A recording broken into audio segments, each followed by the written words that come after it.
এই যে দেখেন শাপলা ফুল এই কটা উঠাইছি, কিন্তু এখানে যেটা বুঝতে পারলাম যে এখানে এলাকার লোকজনরা বলতেছে যে সকালে আসলে হয়তো বা আমরা এখানে ফুল ফুটা দেখতে পারতাম, কিন্তু বেলা বাড়ার সাথে সাথেই এখানে ফুলগুলো মিলিয়ে যায়।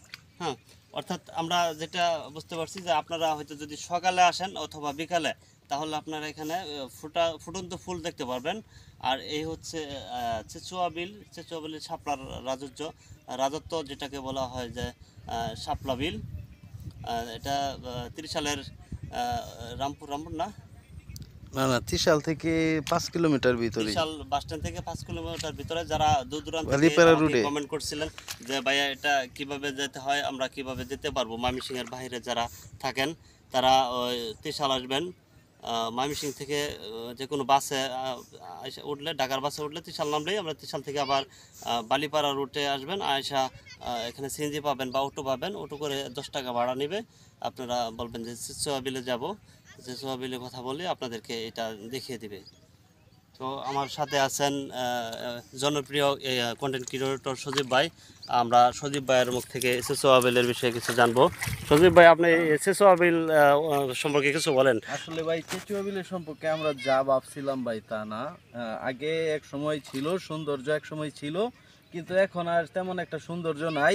কিন্তু সকালবেলা আসলে কিছু কিছু আপনারা যদি 6টার পরে আসেন, 6টা থেকে 8টা পর্যন্ত আপনারা কিছু কিছু ফুটন্ত ফুল দেখতে পারবেন। কারণ এই পদ্ম ফুল, শাপলা ফুল আপনারা জানেন সূর্য উঠলে এইগুলা কিন্তু মানে এই ফুলগুলা চিম্মা জায়গা, এই কারণে কিন্তু আপনারা সকালে আসার চেষ্টা করবেন। আর এখন আমি আমাদের ময়মনসিংহের প্রাণপ্রিয় মানুষগুলাকে এখন আমি না আসতে বলবো, কারণ এখানে দেখতে পাচ্ছেন পানি নাই। আর যদি আপনারা কাদার ভিতরে যদি নাইমে, এই যে আমাদের মতো আমরা দেখতে পাচ্ছেন কাদার ভিতরে কিন্তু নেমে আমরা হাঁটাহাঁটি করতেছি, এটা যদি আপনারা পারেন তাহলে আপনারা আসেন, কোনো সমস্যা নাই। তো যাই হোক, আজকে মনে করেন আমরা আমাদের ময়মনসিংহের ফরহাদ ভাইয়ের মাধ্যমে আজকে আমরা একটা আপডেট দেওয়ার চিন্তা ভাবনা করছিলাম। ইনশাল্লাহ সেই আপডেটটা আপনাদেরকে দিতে পেরেছি। কারণ এইখানে কিছু কিছু নৌকা আছে, এই নৌকাগুলা যাবে কিভাবে এটার আসলে ভাও নাই, কারণ এখানে একদম পানি আপনারা দেখতে পাচ্ছেন, 1 ফুটও পানি নাই গা। পানি আছে কিন্তু কম, এই যে হাঁটুর নিচে পানি, এটা দিয়ে নৌকা চলতে পারবে না। হ্যাঁ, তারপরে ফুল নাই গা।